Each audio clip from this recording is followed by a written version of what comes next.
4 out of your 6 picks were defensemen.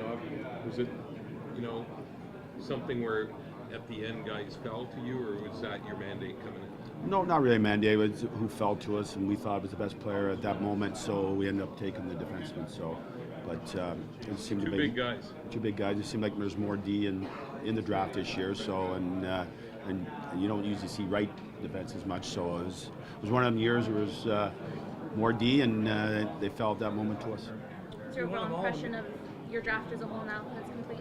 And the players that you were able to take, just your impression as a whole? Oh, I'm very happy about it. I mean, we got a goalie in the fourth that we liked. We got 2 defensemen in the first 2 picks. So in general, we filled some holes, and now it's time for a development department to take a hold and get these young men better. How many of these guys did you actually see play live? Well, everyone. Well, that's part of my responsibility to make sure I see these players and making sure that we like them as an organization. Obviously take stock at the end of a couple of days like this. Where are you 2 days later now than you were in terms of where your plan is at and development-wise? Well, there's no question you're better because you have players that you now have as assets as well as players that you're developing and how long it'll take them, but you have to be developing. And as Mark said, he has seen each and every one of them, plus most of our scouts have. And you feel very good about that because they know the type of people we want, they know the type of players we're looking for. So we're better. Every team is better. I mean, it's the same. And everybody feels really good today. But we put some size and strength in the lineup. As Mark said, we got a goaltender that we feel very good about. And that's all you can do at this point. How was the trade market for you the last couple of days? How active were you on the phone, and how close did you come possibly to anything? Well, first of all, you never come close to anything unless you get it done. But you always try and make your team better. That's our responsibility. That's our job. There wasn't a transaction that took place. And, right now we just go back and get ready. 7 defensemen in 2 seasons, all about acquiring assets, and obviously need the organization has. And were you bringing patience to develop these guys, Mark?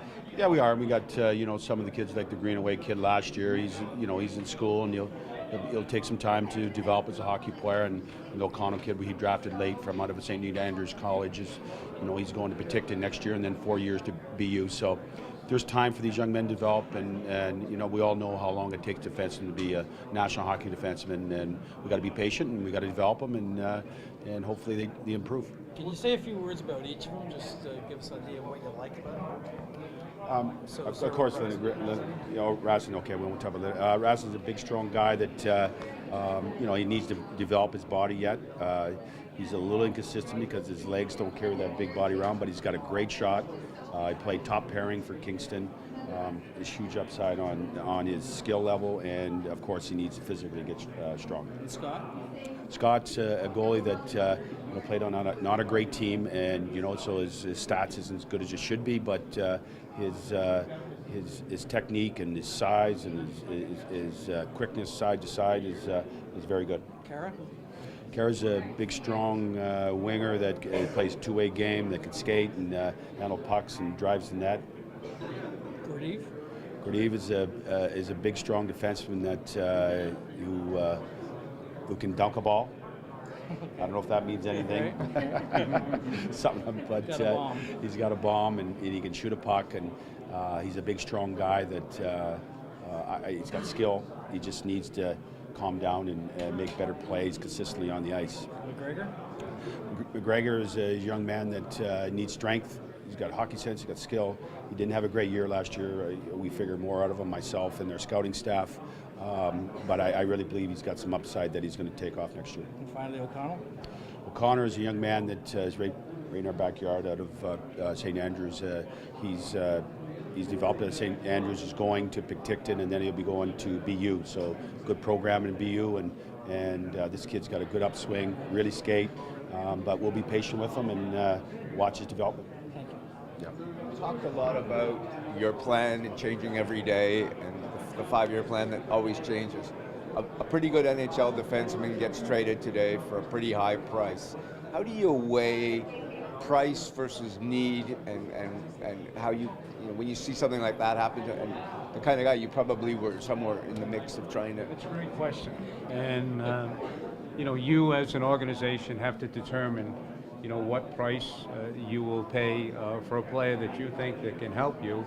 And that weight comes in how it affects what the philosophy you have and also what the future is. Every transaction you make is for today with tomorrow in sight.